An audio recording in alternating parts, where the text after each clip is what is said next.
मैं तो ये कह रही हूँ यादवों के पास खुद इतने बड़े महान क्रांतिकारी लोग रहे हैं, ललई सिंह यादव हैं, पेरियार हैं, इनकी कथा करिए ना, इनके जीवन दर्शन को बताइए, इनके जीवन में कितनी बड़ी कहानियां हैं, इन्होंने कितना संघर्ष किया है। सबसे ज़्यादा अगर ताकतवर है तो वो पेरियार है, जिन्होंने बड़े बड़े जो धुरंधर भगवान जिनके नाम के आगे के वंशज है ना।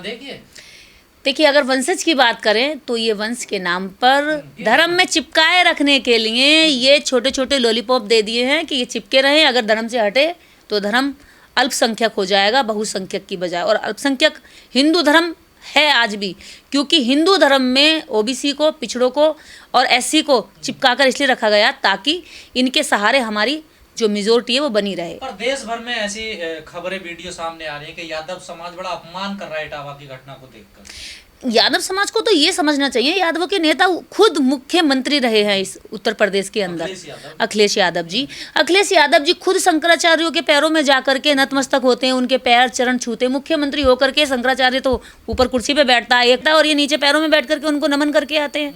तो ऐसी स्थिति में जब तुम्हारे नेता मुख्यमंत्री तक रहे, इससे पता चलता है कि राजनीतिक रूप से कितनी भी हाइट पर पहुंच जाओ, लेकिन सामाजिक रूप से अगर जागरूक नहीं हुए, सामाजिक रूप से अगर आप में अपने दुश्मन और दोस्त की पहचान नहीं हुई, तो आप राजनीति के कितने भी शीर्ष पर पहुंच जाना, आर्थिक रूप से कितनी भी उन्नति कर लेना, आप ब्राह्मणवाद के गुलाम रहोगे। पर लेकिन अब कई यादव ये कह रहे हैं ना कि जहां जिस व्यवस्था में हमारा सम्मान नहीं, हम उस व्यवस्था को छोड़ देंगे। तो छोड़िए ना, यही तो हम कहते हैं, जहां आपकी इज्जत नहीं, जिस चौखट पे आपकी इज्जत नहीं, जिस धर्म में आपका सम्मान नहीं, उस धर्म में कर क्या रहे हो? जिस धर्म में आपका पल पल अपमान होता हो, पल पल आपके साथ भेदभाव होता हो, आपकी नौकरियों पे हमला होता हो, आपके सम्मान पे हमला होता हो, देश के अंदर आपकी भागीदारी पे हमला होता हो, पल पल आपकी राजनीति पे हमला होता हो, आपके हर हक अधिकार पर बार बार कटाक्ष होता हो, आप उस धर्म में पड़े क्यों हैं? जो धर्म आपको पैरों में रखता है, जो धर्म आपको शूद्र कहता है, नीच कहता है, और अधम जात कहता है, नीच जात कहता है, उनके साथ आप चिपके हुए, इससे ज़्यादा जो बेइज्जती है वो क्या होगी कि खुद ही अपने उस शोषक के साथ चिपके हो जो आपका शोषण कर रहा है। तो क्या इटावा की घटना ने बता दिया कि आपकी जगह क्या है? जब दलितों के साथ शोषण होता है तो बड़ी बड़ी संख्या में बाबा साहब डॉक्टर अम्बेडकर की 22 प्रतिज्ञाओं को ग्रहण करते हैं। इसी तरह से यादव समाज को भी ये साबित करना चाहिए कि आप भी जागरूक हो, आप में भी स्वाभिमान है, आप में भी सम्मान है।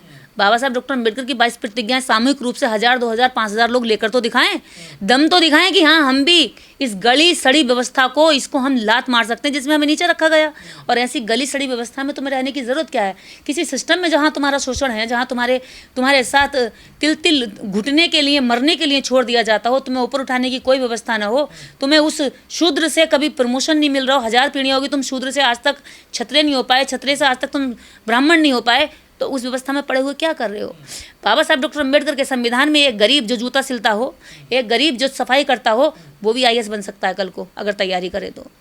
एक जो ठेला चलाता हो, रिक्शा चलाता हो, वो व्यक्ति भी, उसको भी मौका देता है संविधान आईएएस बनने का, पीसीएस बनने का, बिजनेसमैन बनने का। एक अभी आप अपने ही देश के सुन लीजिए, धीरूभाई अंबानी को बनाते हैं कि एक पेट्रोल पंप पे काम करते थे, लेकिन वो आज क्या हो गए? आज देश के टॉप अमीरों में नाम है। तो ये संविधान की देन है। संविधान कहता है कि हर गरीब को मौका मिल सकता है हर ऊंचा अमीर बनने का, लेकिन वर्ण व्यवस्था कहती है कि जो शूद्र है वो जन्म जन्म तक, मरने तक शूद्र ही रहेगा। तो ऐसे सिस्टम से आप बाहर निकलिए। बात ये है ना, देखिए उन्हीं को पीटा गया, उन्हीं के बाल काटे गए, उनकी छुट्टियां काटी गई, उनकी नाक हिड़गड़ोई, एफआईआर भी उनके ऊपर होगी कि आपने झूठा आधार कार्ड बनवाया, झूठ बोलकर आप कथा कर रहे हैं, देखिए धोखाधड़ी कर रहे हैं। आप एक बात समझिए, ब्राह्मण हर सिस्टम में सबसे ऊपर बैठा है और वो अपने वर्चस्व को गिरता देखता है, तो चाल, षड्यंत्र और नए नए तरह के एन क्रेन प्रकरण करके अपने उस सिस्टम में बैठे रहने की जो जगह है उससे नीचे उतरना। ये तो कहते हैं ना, जो पढ़ा लिखा वही पंडित है, देखिए जो ज्ञानी है वही पंडित है। तो यादव ये तो पढ़े लिखे थे ना, देखिए इन्हें तो भागवत कथा आती थी। वो तो मौके पे बचने के लिए, ये दिखाने के लिए हम जातिवादी नहीं है, हम फासिस्ट नहीं है, हम तुम्हें सजा नहीं दे रहे हैं, हम तो बड़े बड़े क्या कहते हैं, उदारवादी हैं। और ये उदारवादी होने का ढोंग करते करते ये बातें कह जाते हैं, लेकिन असल सच्चाई भारत की यही है कि भारत में ब्राह्मणिज्म इतना हावी है कि भारत के अंदर स्वतंत्र सोच आज तक हो ही नहीं पा रही है। जो स्वतंत्र सोचने की कोशिश करता है उसको मौत के घाट उतार दिया जाता है, उसको जेलों का डर दिखाया जाता है, उसको धमकियाँ दी जाती हैं, उसका घर, उसका परिवार, उसकी कई पीढ़ियों को नुकसान पहुँचाया। ये कह रहे हैं कि ब्यास पीठ पर सिर्फ ब्राह्मण बैठ सकता, जो कथा वाचन का काम होता है। ऐसा क्यों? क्यों ऐसा क्यों? कि शास्त्र कहते हैं कि कौन सा शास्त्र कहता है?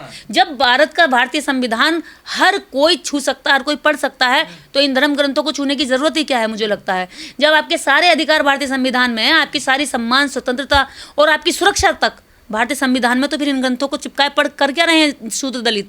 इन शूद्र दलितों को जितना जल्दी हो सके, इन शूद्र दलितों को मंदिरों का पीछा छोड़ना चाहिए, कथाओं का पीछा छोड़ना चाहिए, अपने बच्चों की तरक्की, प्रोग्रेस पर काम करना चाहिए, सरकारों से अपने हक अधिकार की मांग करनी चाहिए। लेकिन ऐसा तो नहीं करेंगे। जहाँ हक अधिकारों की मांग की लड़ाई चल रही होगी वहाँ ये शून्य हो जाते हैं, लेकिन जहाँ पर कथाओं में बैठ करके पाखंड, ढोंग और चमत्कार की बात चल रही होगी वहाँ पे भीड़ बढ़ा देते हैं। तो ये जो जितने यादव हैं जो सोच रहे हैं कि कथा करके हमारी जाति का प्रमोशन हो गया, तो अब आप इस शंकराचार्यों की बातें सुन लीजिए कि शंकराचार्य कह रहे हैं कि व्यास या पीठ व्यास की कुर्सी पर केवल और केवल ब्राह्मण बैठ सकता। तो इससे तुम्हारी औकात उन्होंने बता दी कि ना दलित बैठ सकता, ना ओबीसी बैठ सकता, ना ही आदिवासी बैठ सकता, केवल ब्राह्मणों के लिए वो कुर्सी है। तो ऐसी जगह पर आप कर क्या रहे हैं जहाँ पर आपके लिए सम्मान ही नहीं है, जहाँ पर आपके लिए उसमें घुसने की व्यवस्था में कोई रास्ता ही नहीं है, कोई सड़क ही नहीं है ऊंचाई पर जाने की, तो आप वहां से निकल कर क्यों ना आ जाते? लोग कह रहे हैं कई बार अखिलेश यादव का देखिए बंगला जब वो निकले वो धोया गया, एक बार मंदिर में गए वो मंदिर भी धुलवाया गया, लेकिन वो फिर भी वही उस पाखंडवाद में लिप्त है। कि अखिलेश यादव जी को जब महाकाल मंदिर जाते हैं तो उनके जाते ही महाकाल मंदिर में गंगा जल से उसको पवित्र किया जाता है, दूध से पवित्र किया जाता है, गोमूत्र से पवित्र किया जाता है। जब वो सीएम आवास छोड़ते हैं तो सीएम आवास छोड़ने के तुरंत बाद गोमूत्र से गंगा जल में मिला करके पूरे आवास को शुद्धिकरण किया जाता है। ऐसी स्थिति में भी जिस सिस्टम के तहत उनको अछूत, नीच घोषित किया गया, उनका अपमान किया गया, फिर भी उस सिस्टम के अंदर वो उन चरणों में बैठने की इच्छा रखते हैं और बार बार ऐसा काम करते हैं। तो ये बहुत ही ज़्यादा ज़रूरत है कि वो बाबा साहब डॉक्टर अम्बेडकर को पढ़े। लोग कह रहे हैं कि राजनीतिक मजबूरी है ना। नहीं, बहुत ज़्यादा ज़रूरत है कि अखिलेश यादव जी ललित सिंह यादव को पढ़ें। बहुत ज़्यादा ज़रूरत है कि ललित सिंह यादव जी के बाद वो पेरियार रामास्वामी जी को पढ़ें, क्योंकि केवल और केवल राजनीतिक लालच ही आपको राजनीति में नहीं बना सकता। सामाजिक सम्मान, सामाजिक एकता, सामाजिक जागरूकता राजनीति के साथ साथ सबसे ज़्यादा ज़रूरी है। और ये जो तीनों चीज़ें हैं इस देश के अंदर अगर किसी में है तो वो सवर्ण क्लास में है, वो ब्राह्मण में है। वो जानता है कि मेरी सामाजिक मजबूती मुझे राजनीति में मजबूती पहुंचाएगी। यही कारण है कि वो अपनी इस बात पर घमंड करता है। और ये बात दलितों को, पिछड़ों को और आदिवासियों को, इन ब्राह्मणों से सीखनी चाहिए कि वो चाहे किसी भी जगह पर हो, अगर उन्हें पता चल जाता है कि कोई पाखंड को चुनौती दे रहा है तो सारे एकजुट हो जाते हैं। सारे एकजुट, चाहे दुश्मन हो, आपस में एकजुट हो जाएंगे। अगर उन्हें लगता है कोई अंधविश्वास को चुनौती दे रहा है, साइंस की बात कर रहा है, तो वो सारे एकजुट हो जाएंगे, चाहे आपस में दुश्मन क्यों ना हो। आप देखेंगे जो भी ब्राह्मण कांग्रेस में है, जो ब्राह्मण बीजेपी में है, राजनीतिक रूप से एक दूसरे के बहुत कटाक्ष करते हैं, एक दूसरे के दुश्मन है। लेकिन जैसे ही आप मनुवाद पर हमला करते हैं, आप अंधविश्वास का खंडन करते हैं, आप पाखंड का खंडन करते हैं, वैसे ही कांग्रेस और बीजेपी का दोनों ब्राह्मण एकजुट होकर के आपके पीछे लग जाता है, आपको रास्ते से हटाने का पूरा जोर लगा देता है। और दोनों ही अपनी अपनी पार्टियों की ताकत आजमाकर आपको नष्ट करने की कोशिश करते हैं। तो ये बात वो जानते हैं कि राजनीतिक तभी टिकी रहेगी जब सामाजिक सिस्टम हमारा मजबूत है, जब सामाजिक जागरूकता और एकता हमारी मजबूत है। वो अपने बच्चों को जन्म से ट्रेनिंग देते हैं, बचपन से ट्रेनिंग देते हैं कि तुम ऊंचे हो, और जो शूद्र हैं, जो अछूत हैं, वो तुमसे नीचे हैं। उनसे कैसा व्यवहार करना है, उनके साथ कितना चलना है, उनसे कितने रिश्ते डेवलप करने और कितनी उनसे दूरियां रखनी है। लेकिन अछूत, दलित, पिछड़े ये अपने बच्चों को ना कभी ट्रेनिंग दे पाते, ना सामाजिक, ना राजनीतिक, ना धार्मिक, ना आर्थिक। यही कारण है कि 3% मात्र देश के अंदर ब्राह्मणवाद का बिगुल बजाता है और इनके साथ गुलामी का बर्ताव करके भी इन्हें अपने साथ चिपकाए रखता है। और ये गुलाम रहकर भी यहाँ से हटने की हिम्मत नहीं करते, क्योंकि इनके जो दिमाग में भय बिठाया हुआ है, हजारों वर्षों का ऐसा भय है जिससे निकलते ही इनको लगता है कि हमारी मौत हो जाएगी। लेकिन जब बाबा साहब डॉक्टर अम्बेडकर चुनौती देते हैं, पेरियार चुनौती देते हैं, ललित सिंह यादव चुनौती देते हैं, निर्देश सिंह चुनौती देती है, और कबीर, रैदास, जाने कितने लोग चुनौती देते हैं, उनका कुछ नहीं बिगड़ता। उनको इतिहास में दर्ज किया जाता है, उन्हें इतिहास में याद किया जाता है, उनके बताए रास्तों पर चला जाता है। तो इस चीज़ से दलितों, पिछड़ों और आदिवासियों को सीख लेनी चाहिए, सबक लेनी चाहिए। जो का यातना गृह है, उस यातना गृह से बाहर निकले और खुली हवा में सांस लें, संविधान के बारे में सोचें, संविधान को बचाएं, संविधान को पढ़ें और उनके आर्टिकल से जानें कि उनके अधिकार वास्तव में है क्या। जो ताकत आपको कथा भागवत नहीं देगी, वो ताकत आपको भारतीय अनुच्छेद का प्रत्येक आर्टिकल देगा। पर यादव तो बड़े अपने आप को ऊंचा समझते थे ना। यादव ऊंचा है तो यादव को पता हो तो गया कि कितनी घटिया बात है कि आप वैसे तो कहते हैं हम तो बड़े यदुवंशी हैं, हम हिंदू हैं, हिंदुत्व को हम बचाएंगे, हिंदुत्व हमारा अपना है।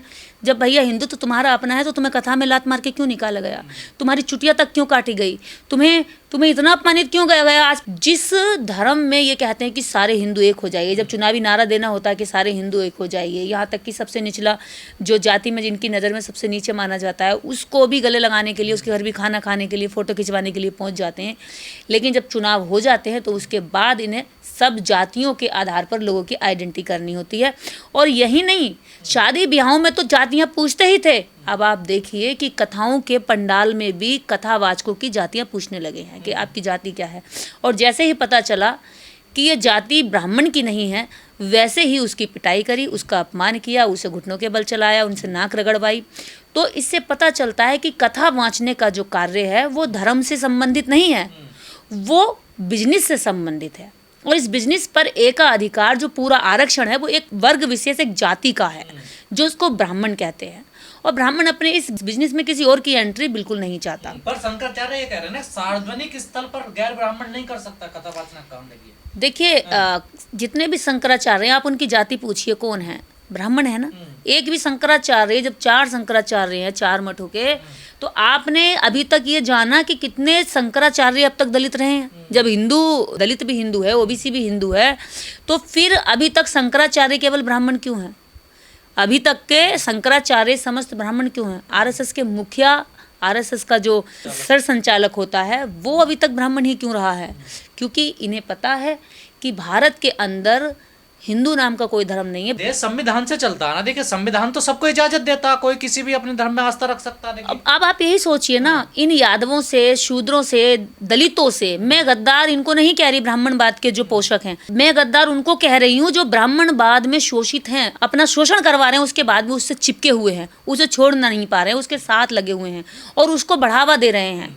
जब ब्राह्मणवाद आपको जीने की आज़ादी नहीं देता, कथा करने की आज़ादी नहीं देता, आपको सार्वजनिक रूप से कथाओं में बैठकर आपका अपमान करने के लिए वो अपना अधिकार समझते हैं, आपको कहीं भी बेइज्जत कर देते हैं, लेकिन संविधान आपको कथा पढ़ने की आज़ादी देता है, संविधान आपको बराबरी की आज़ादी देता है। ऐसी स्थिति में आप संविधान की कथा करिए, संविधान के आर्टिकल, संविधान के अनुच्छेदों के बारे में लोगों को बताइए, उसको उसका पठन पाठन करिए, फिर देखिए देश की जनता कैसे जागरूक। एक ही जाति कथा करेगी? ब्राह्मणों के अंदर सबसे बड़ा अगर कोई व्यापार है तो वो हिंदू धर्म का सबसे बड़ा व्यापार कथा वाचन का है, सबसे बड़ा व्यापार मंदिर का है। जब दलित और पिछड़े ये बात समझ लेंगे कि कथा और मंदिर ये 2 चीज़ें इनकी बड़ी व्यापार हैं और ये अंधविश्वास और पाखंड से चलता है, तो उस दिन समझ में आ जाएगा।